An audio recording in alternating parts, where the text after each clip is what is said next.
The sulfur containing amino acids are cysteine, cysteine, methionine. Cysteine dimer, anhydrous dimer of the cysteine forms cysteine. So cysteine and cysteine almost same. And another sulfur containing amino acid is methionine. That metabolism we will see now. So methionine, cysteine and cysteine are sulfur containing amino acids. Methionine is an essential amino acid. Cysteine and cysteine are non-essential because they can be synthesized from the pre-existing amino acids or from the other amino acids. So that is why cysteine and cysteine are called non-essential. Methionine cannot be synthesized in the body, so it is a essential amino acid, means it should be supplied in the diet. All three amino acids are glucogenic amino acids. These three sulfur containing amino acids are glucogenic amino acids. Glucogenic amino acids. This methionine is precursor of cysteine and cysteine. Cysteine can be synthesized from the methionine. That is why the cysteine and cysteine are non-essential. Whereas methionine cannot be synthesized in the body. Methionine cannot be synthesized in the body. So methionine should be supplied in the diet. If methionine is present in the body, cysteine and cysteine can be synthesized, so they are non-essential. Cysteine and cysteine are interconvertible. The sulfur containing amino acids are almost exclusive dietary sources of sulfur to the body. So in the body, the sulfur sources are coming from the sulfur containing amino acids. Sulfur containing amino acids are coming from the sulfur containing amino acids. So methionine, cysteine and cysteine are the sources of sulfur in the body. So here in this slide I have shown you the overview of metabolism of sulfur containing amino acids. So overview was shown. So three amino acids, methionine, cysteine, cysteine. Three amino acids are there. So this is used for the synthesis of proteins. Also methionine is involved in transmethylation reactions. Transmethylation reactions, I will tell you what is transmethylation reaction. Then cystathionine formation and synthesis of polyamines. Synthesis of polyamines is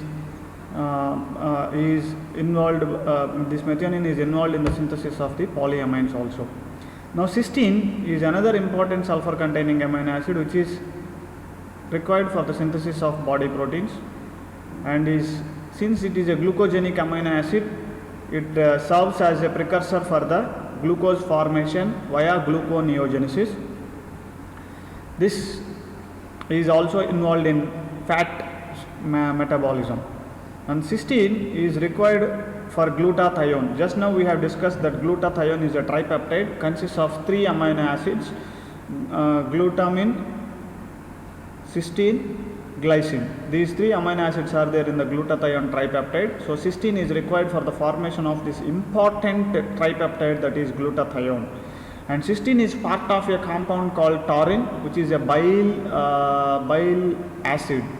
Taurine is a bile acid which requires this cysteine also. Coenzyme A contains cysteine sulfur containing amino acid, and active sulfate is also contains this cysteine amino acid. So cysteine is very, very important amino acid which is required for the various biological activities in the body. Cysteine is just anhydrous dimer form. Two cysteine molecules undergo dehydration and results in an anhydrous form called cysteine.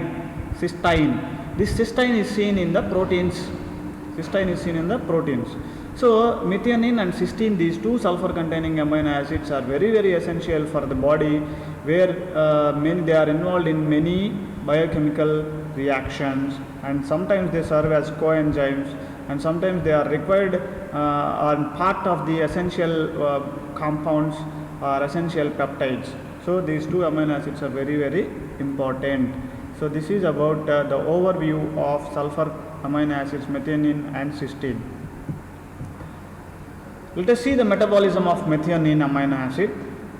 So the formation of active methionine is called SAM, S-A-M, means S-adenosyl methionine. Active form of the methionine is called SAM, S-adenosyl methionine. So formation of active methionine and its utilization for transmethylation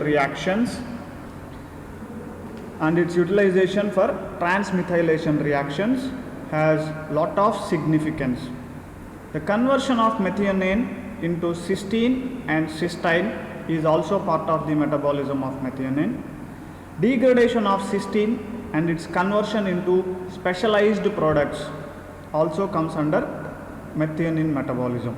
So 3 points you should know in the methionine metabolism. Formation of active methionine, that is SAM, S-adenosyl methionine. Second, conversion of methionine into cysteine and cysteine. Third, degradation of cysteine and its conversion into specialized products. Now, these 3 points are important under the metabolism of methionine. So now we will see the formation of active methionine from methionine. So how active methionine, S-adenosyl methionine, is formed from methionine, we will see now. See, this is the methionine converted into active methionine called S-adenosyl methionine. This takes place by the enzyme methionine adenosyl transferase. Methionine adenosyl transferase. For the activation of methionine, it requires adenosyl compound to be attached. So adenosine comes from ATP. Here ATP is converted to inorganic phosphate, PPI, inorganic pyrophosphate, means the phosphate and pyrophosphates are released. Now the adenine compound, adenosine compound is attached to the methionine group, so that active methionine is formed, that is S-adenosyl methionine. This reaction is glutathione dependent. GSH means glutathione dependent reaction. This reaction is catalyzed by the enzyme L-methionine adenosyl transferase. So now methionine is converted to S-adenosyl methionine. Now see, this is the structure of S-adenosyl methionine. This S is sulfur containing in the amino acid methionine. So to this adenine group is attached. So as a result, active form of methionine, S-adenosyl methionine, is formed. So this is an important reaction in the metabolism of methionine.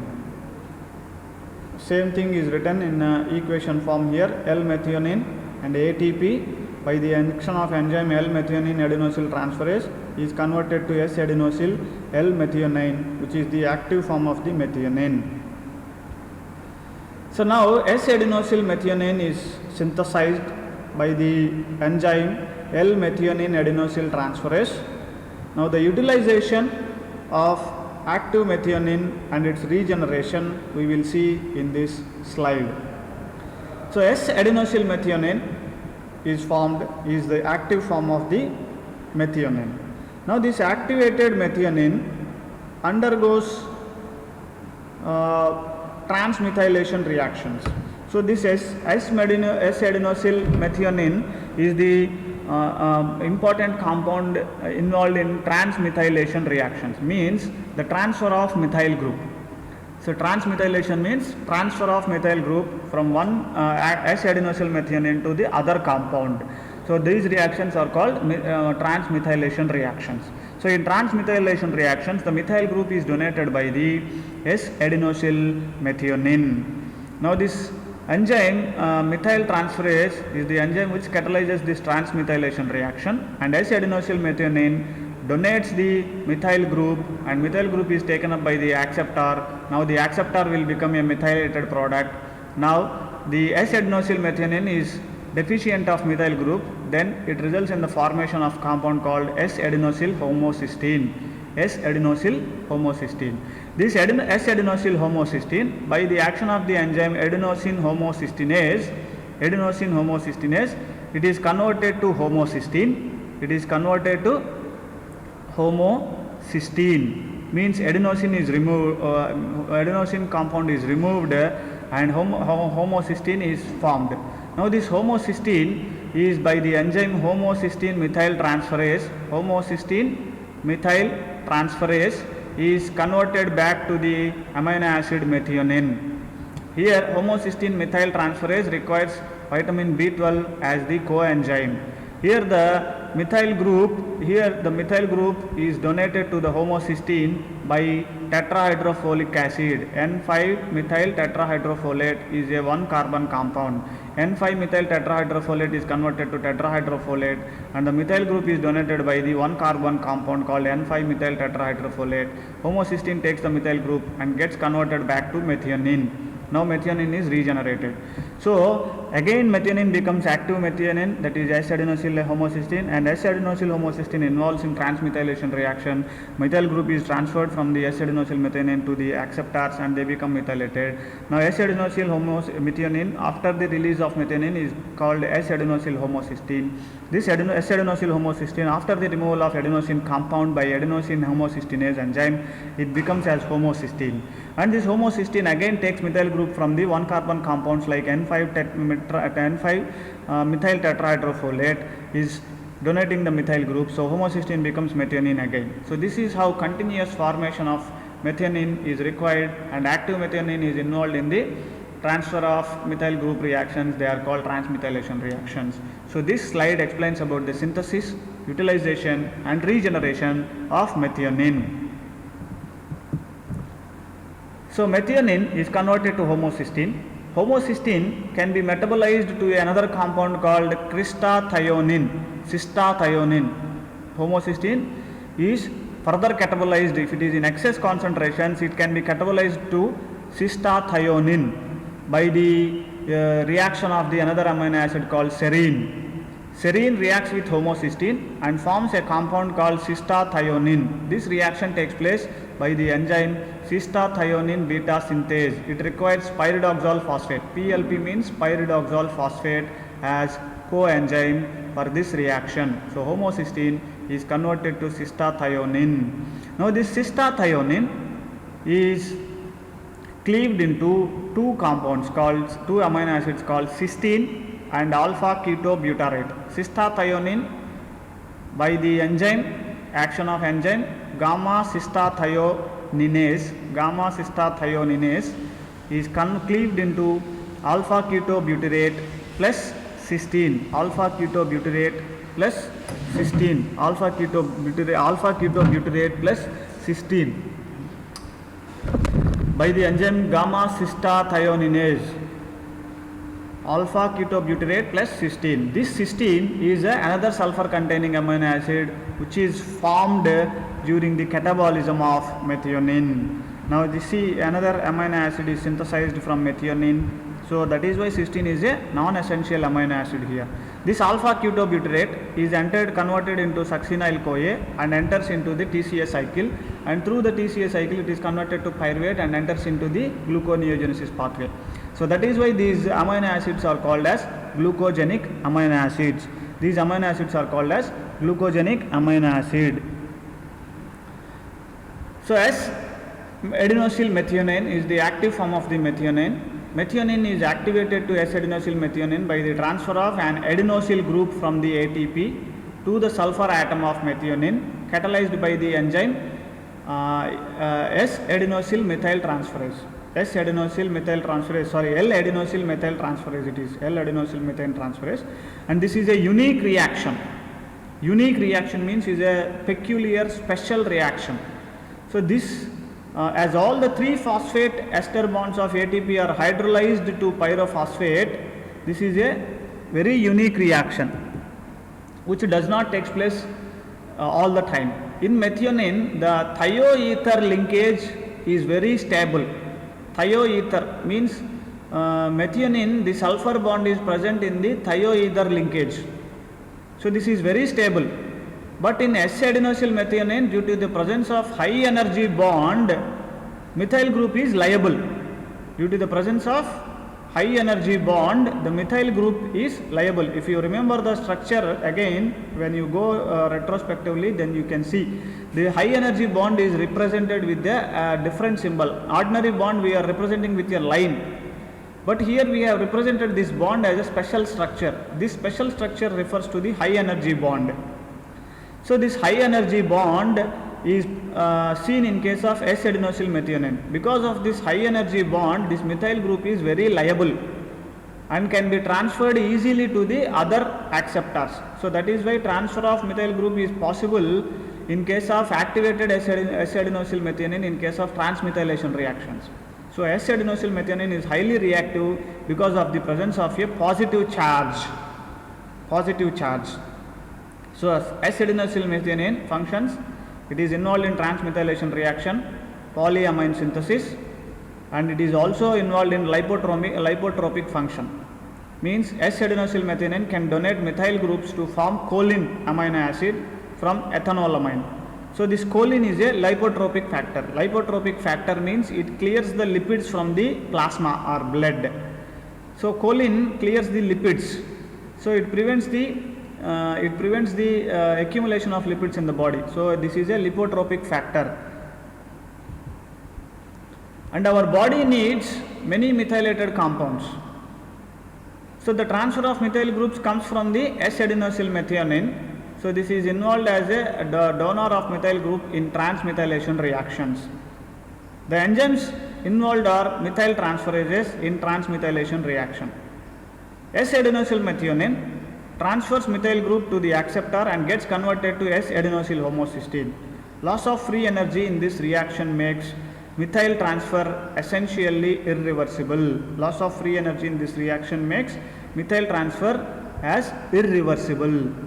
So homocysteine can be remethylated to methionine by N5-methyl tetrahydrofolate and vitamin B12. Otherwise, homocysteine via cystathionein can be converted for the formation of amino acid cysteine also. Okay. So in this slide, the list of transmethylation reactions catalyzed by S-adenosyl methionine are given. So the acceptor is goniodoacetate is converted to creatine. Creatine is another methylated product that is formed from the methionine. Norepinephrine by methylation converted to epinephrine. Epinephrine by further methylation is converted to metanephrine. Ethanolamine on methylation is converted to choline. Carnosine is a product which is methylated to anserine. Nicotinamide on methylation gives N-methyl nicotinamide. tRNA bases requires methylation for their protection. For their protection, methylation is compulsory for the tRNA bases. So tRNA bases requires methylation. This also donated by S-adenosyl methionine. Then protein amino acids, for further degradation they are methylated. So when they get methylated, they will not be digested in the body. So protein methylation also requires methyl group. So it comes from the S-adenosyl methionine. So significance of transmethylation. Many molecules become functionally active only on methylation. So methylation is a very essential step. So S-adenosyl methionine only can do this methylation of many compounds. So functionally active compounds to be formed depends on the methylation, which methyl product comes from the S-adenosyl methionine. Then protein methylation helps to control protein turnover. So protein methylation protects the proteins from immediate degradation. So it maintains the protein turnover in the body. So methylation is for proteins is also important. Now in the plants, S-adenosyl methionine is a precursor of ethylene that regulates the plant growth and development, like ripening of fruits. If you see the ethylene formation in the plants comes from the S-adenosyl methionine only. So S-adenosyl methionine is involved in the formation of ethylene in the plants. So this ethylene is required for the development and growth of the plants, and ripening of fruits all depends on the production of this ethylene in the plants. So this also comes from S-adenosyl methionine. So this is very, very important. Methionine is also involved in polyamine synthesis. Polyamines called putrescine, spermidine, spermine. These three are called polyamines: putrescine, spermidine and spermine. These polyamines are very essential in the body for inflammatory response. So methionine is involved in formation of these polyamines. How they are involved is explained in this slide. See, methionine with ATP is converted to S-methionine, which is active form of the methionine. This activated methionine is decarboxylated to methyl thioadenosine and reacts with the putrescine, forms spermidine. This reaction is catalyzed by spermidine synthase. Then spermidine is converted to spermine by the enzyme spermine synthase. So this is also taken place by the decarboxylated S-adenosyl methionine, and methyl thioadenosine is formed. So activated S-adenosyl methionine is also involved in the formation of polyamines like spermidine and spermine. These polyamines are essential for inflammatory response in the body. So further degradation of polyamines, if you see, spermine undergoes spermidine and spermidine to putrescine, and putrescine is catabolized into carbon dioxide and ammonia. Polyamine function, if you see, there are many functions. I will give you a quick idea about the function of polyamines. These polyamines are implicated in diverse physiological processes and are involved in cell proliferation and growth. So these polyamines are required as growth factors for cultured mammalian and bacterial cells also. Implicated in stabilization of intact cells and subcellular organelles and membranes. They have multiple positive charges, so they can be associated readily with polyamines, such as polyamines can be readily associated with DNA and RNA.